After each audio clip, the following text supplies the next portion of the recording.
Hey, Pauline, Yeah? I got good news. I got promoted to senior manager and it's a 6 months bonus, you know. You see? Oh, congrats.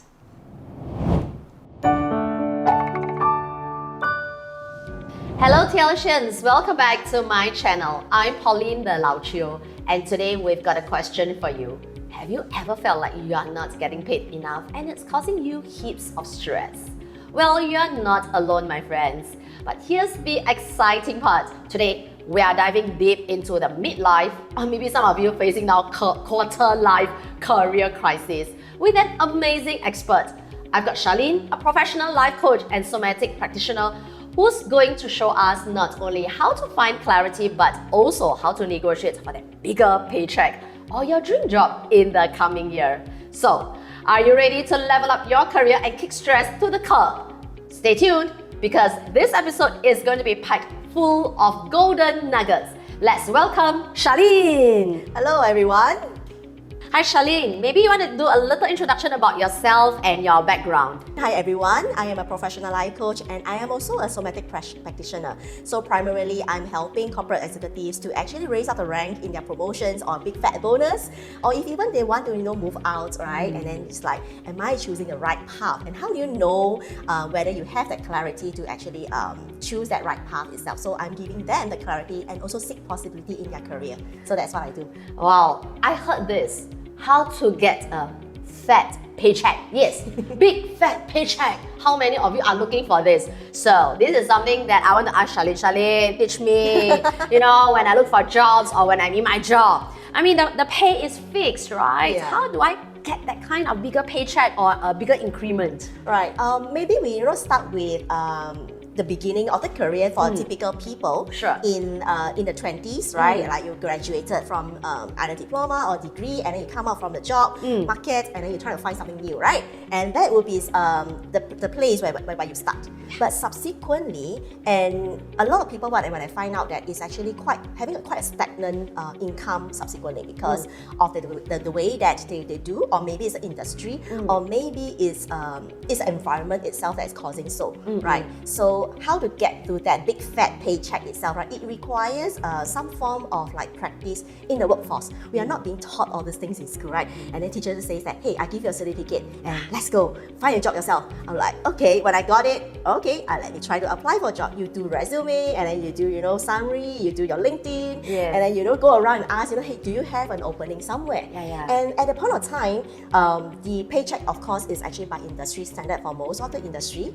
And I would say that in terms of getting the increment subsequently, it depends on your job performance. Do you agree with that? Definitely. Right? Yeah. But then again, people will say, okay, let's say we start off first. I'm maybe a fresh grad. Yeah. Let's start from a fresh grad Okay. first. Then we move on for those who are in maybe mid-career and Yeah. so on. I think mid-career, I know you are waiting for it. Let's do the starting first, right? So now I want to find a job. So how much pay do I put? I say, I look at the benchmark, the market rates, and I'll just put it at some 3K or 3.5K over there. How do I know whether I'm worth it, right? Yeah. I've got no experience, that's one. I'm afraid that if I put too much of a pay, they don't even want to interview me. If I put too low a pay, then I may be shortchanging myself. Yes, right? exactly. Yes. So I would say that most of the employer or organizations are looking for a few criteria. Yeah, it is not just that certificate, and it's also how do you present that you are adding value to the organization. So these are not so much of the measurable things that is happening, but people know. When people ask you questions, the way that you answer, the way that you say about yourself will tell people whether you are actually up for the job.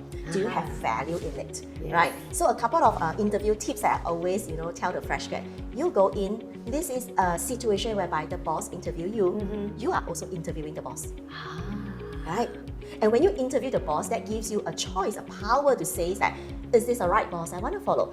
Can he be my mentor? Can he be my coach? Can he or she actually get me to the career that I want to go into, right? So it requires a lot of conversations with people. I see. And of course, when during interview, don't be afraid to ask questions. Don't be afraid to ask questions is something really important. Yeah. So maybe what are one of the 1 or 2 questions that we must ask? If we don't do that at the point of time, we might regret it and not get the things that we want, right? Yeah, correct. So when we are in the interview process, usually people will ask like, what is my career path? What is how many years I can rise up the rank to the next level? And what is the types of bonus that companies usually pay out? They'll give you a range, right? And they give you a range for the salary. So if it's a money conversation in the interview, not to be shy about that. It is okay to ask. Okay. But do bear in mind that you gotta ask the question at the right timing. The second type of the question that typically I will get the candidate to ask is, are you gonna stay here to back me up for my career path? Oh, okay. Let's do it one more time. Are you going to stay here? That means the interviewee asked the boss, are you going to stay here long enough to back me up? Yeah. Because it's a reciprocal relationship here. I see. You want me to work with you, I want to make sure that you're going to work, this relationship is going to work for me, right? So it's always, the interviewee always are in the position of I am seeking a job from you. Right. If you're coming from that position, it's very hard to ask that questions. And some say it in a way that, hey, you are testing me. Actually, it's not, right? I'm opening up this relationship of working with you, having you becoming my mentor, right? So it's come from a different space there. When I actually come from that space, I'm open to be taught, to be coached, to be I'm willing to learn. That shows a lot, And the moment you asked me, when I was like, okay, if she just now she was asking this question, right, Charlene, and she was saying, how long will you be staying here? When the first thing when you asked me, I had a feeling of, wow, she's going to stay long because she wants me to stay long with her as well, right? Exactly, right. So you just imagine in any relationship, normal friendship, okay? Yes. And if you're not going to be friend with me forever, why should I want to be friend with you forever? So it's the same thing for job search, and because you're going to have a relationship in your organizations with your boss and also with your colleagues itself, because all this thing is going to help us to build a healthier relationship in the workplace. And that is giving you a safe enough space to explore your career path subsequently. I think being the maybe the interviewer or the supervisor who's interviewing, I would be like, wow, this person is really serious, wanting to work here long term.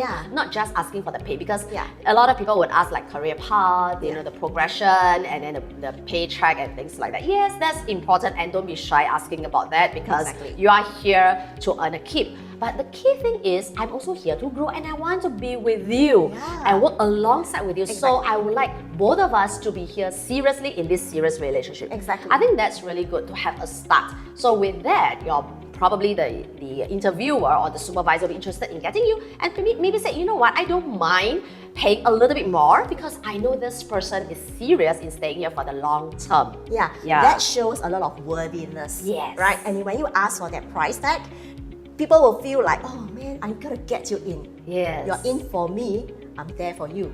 Right. So it's really a good little nugget. First time I heard about this, and some of you maybe too. And for some of us who have been working for 10, 20 years, they say, I've never asked this, to my interviewer. Now let's put it then to the next part, which is now I'm in the job. All right. Okay. So now that I'm in the job, 3 or 4 years. So how do I make sure that my increment, my performance, is being recognized? Precisely. You mentioned about the word performance being recognized, right? And a lot of people are working in silence, and then they thought that my boss should see me, my colleagues should recognize my work. I'm deserving this. But how come the result is different side? Right? I'm doing so much things, but the result is still at that level. And how do we actually make sure that our result and our effort is actually kind of on par or even better? Right? And that actually has to do with a lot about how are you showing up in front of people, right? And if you're saying that, I'm actually submitting things on time, I don't make any mistakes, but organizations are always looking for leadership quality. Leadership quality. So it means, are you ready to take on the next level job? Yes, precisely. So to me, leadership comes up in the 3 buckets of things that any people in the workforce needs to, take a look into whether are they really performing in those buckets of 3 things, right? So the very first thing is actually your own self-awareness and also your self-management in terms of, are you being with people in the first place? During the interview, that was the first gate. So when you're in already, how are you building relationship with the people around you? Are you finding a so-called people who can help you in the organizations and also building good relationship, right? So having that sort of self-awareness allow us to be able to build healthy relationship with colleagues. And therefore, it is actually a very conducive workplace so that, organization make money, but you also want to make money at the end of the day. And you have something to prove and show to bosses that, hey, I've done all this thing beyond my so-called expected job role. Okay, there will be expected things that in the job that your organizations want you to do. But sometimes doing that is not enough. There's a hidden part of it. It's about relationship, about whether you are gelling with the people, whether you can showcase your leadership quality with people, right? Yeah, organization is built by people for the people. Oh, I love this. Yes. So first one is about your self-awareness and building that relationship with not only the bosses, but also with the peers. Yes, that's right. Yeah. Because in any sense, when organization doesn't have people to work for you, okay lah, then it's just gonna be a factory lah. Then you can use machine to do the work, and then you will be not relevant at all anymore. That's what's happening in the world today. A lot of jobs are being replaced, and people who can't leverage on their own strength, kind of like got retrenched. I mean, that's the difference between us and an AI, right? That's right. Yeah, relationship building is important. So what about the second one? The second bucket. The second bucket is like, you know how to have a healthy relationship with you, and then you need to learn how to start to impact and influence, give an idea. Sometimes when people are in a meeting, for example, the idea just doesn't land. And for example, I say, hey Pauline, let's go and eat something, right? And then you go like, I don't know, I don't want, and then I cannot decide, the kind of things. If I can help you to decide the lunch, isn't it something that I can get you to go and eat probably a bak chor mee with me? Right? Right? So maybe you're not thinking about bak chor mee, but I give you an idea that, hey, bak chor mee is good for today. Right? We're having a stressful meeting and the kind of things. Let's go eat bak chor mee together. Okay. Right? So that's called a space whereby you are using to plant an idea into someone's mind, and of course it's a healthy one, and so that they can actually kind of like giving you a reciprocal reactions and also actions subsequently to do a project maybe. Right? And then when I want to get a buy-in for budget, how to do that properly. Okay, so the second one, the triple I concept. Have the impact and influence on others so that your idea will land. Yes, that's right. Buy into your idea. Yes. And remember when I say organizations is made by people for the people, and you gotta start working with people. You can't be silo on that. Makes sense, right? So that's the second part. All right. So self, and then followed by influencing others so that the idea would land. And the third one? And the third one, resilience. Resilience, okay. I think it's not surprise because working in any places, there will be form of stress that's coming up. How do we manage that in us so that we don't like lash out to people, or we don't go into total silence of not wanting to see people, right? And the resilience building is somewhat, you need to understand what's going on in you in terms of a capacity that you have. I see. Each of us have it's kind of like, you can imagine human body, your shape and my shape is different, and we have different capacity in terms of containing what are the things that's from the daily things happening at work.